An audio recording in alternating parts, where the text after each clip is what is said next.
আজ আমি শেয়ার করব কিভাবে সহজ উপায়ে মটরশুঁটি ও গাজর সংরক্ষণ করা যায় যাতে তা দীর্ঘদিন টাটকা থাকে।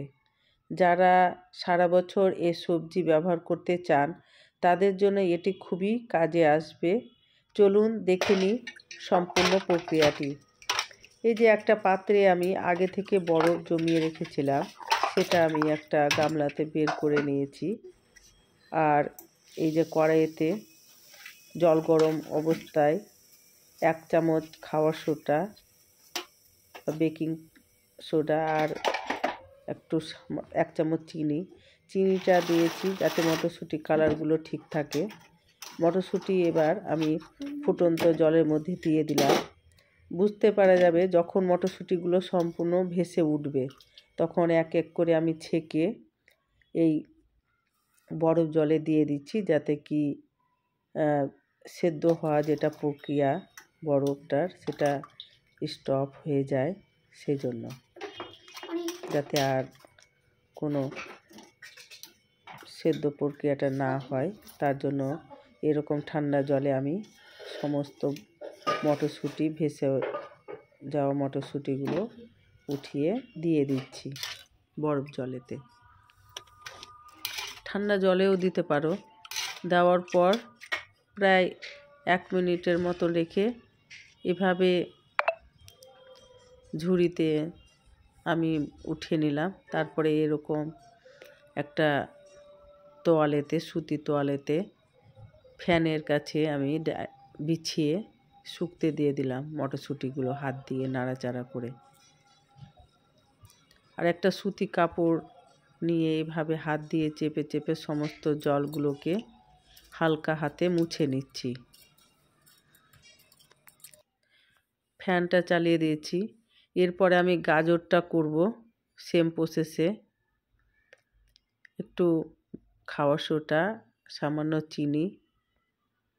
চিনিটা দিচ্ছি কালারটা যাতে ঠিক থাকে মটরশুঁটি আর গাজরের। দেখছো কালারটা একদম টাটকা কালার লাগছে, দেখে লাগছে কি টাটকাই সবজি আমার। ওই সেম প্রসেসে আমি গাজরটাকেও করে নিলাম। এটা টুকরো টুকরো করেছি গাজরগুলো। তোমরা যে যেরকম কাটতে পারো, পিস করতে পারো গাজরের। আমি এটা এভাবে করেছি। ওটাও বরফ জলে ডুবিয়ে এভাবে ছেঁকে নিচ্ছি ছাকনাতে।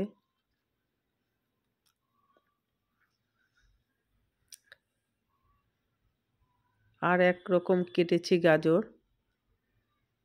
এই গাজরটা ফ্রাইড রাইস বা অন্য কিছুতে, পোলাও টোলাওতে দেওয়ার জন্য সংরক্ষণ করে রাখবো। তার জন্য এভাবে আলু ভাজা যেরকম কাটে ঝিরিঝিরি করে ওইভাবে করেছি। এটাও সেম প্রসেসে আমি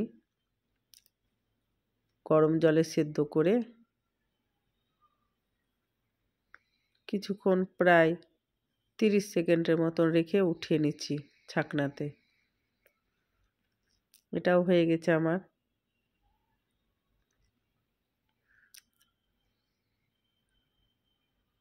এবার সমস্ত গাজরের পিসগুলোকে এভাবে তোয়ালেতে, সুতি তোয়ালেতে রেখে আমি ছড়িয়ে দিচ্ছি ফ্যানের তলে।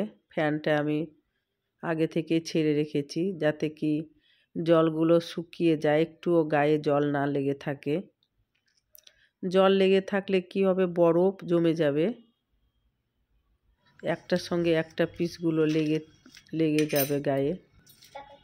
এবার আমি একদিনের জন্য সমগ্র মটরশুঁটি আর গাজরকে এভাবে থালাতে ঝুড়িতে করে রেখে দিয়েছি যাতে কি একটু ময়েসটা কমে যায়, ফ্রিজে ড্রাই হয়ে যায়। এবার আমি এইভাবে জিপ লক ব্যাগেতে বাজার থেকে কিনে আনিয়েছি। এভাবে আমি করে হাফ হাফ করে ভরে নিচ্ছি আর ইয়ারগুলোকে বের করে নিচ্ছি সমস্ত গাজর আর মটরশুঁটিকে। পুরোটা ভরতে হবে না, হয়ে গেছে। এভাবে আমি ডিপ ফ্রিজে এক এক করে সাজিলাম। আর এটাও একটা প্রসেস। আগে থেকে মটরশুঁটিকে ছাড়িয়ে ফ্রিজে রেখে দিয়েছিলাম মাসখানেক, তারপর এইভাবে খটখটে হয়ে গেছে। এবার এয়ারটাইট বক্সে এটাকে রেখে দিব। এটা সারা বছর ব্যবহার করা যাবে, যখনই ব্যবহার করব শুধু জলে ভিজিয়ে দিলেই হলো। তাহলে খুব সহজেই আমরা মটরশুঁটি গাজর সংরক্ষণ করতে পারি, যা দীর্ঘদিন ভালো থাকে। আপনাদের জন্য এই টিপসটি কেমন লাগলো জানাতে ভুলবেন না। তাহলে লাইক, শেয়ার এবং পেজকে ফলো করুন আরও এমন সহজ টিপসের জন্য। ধন্যবাদ।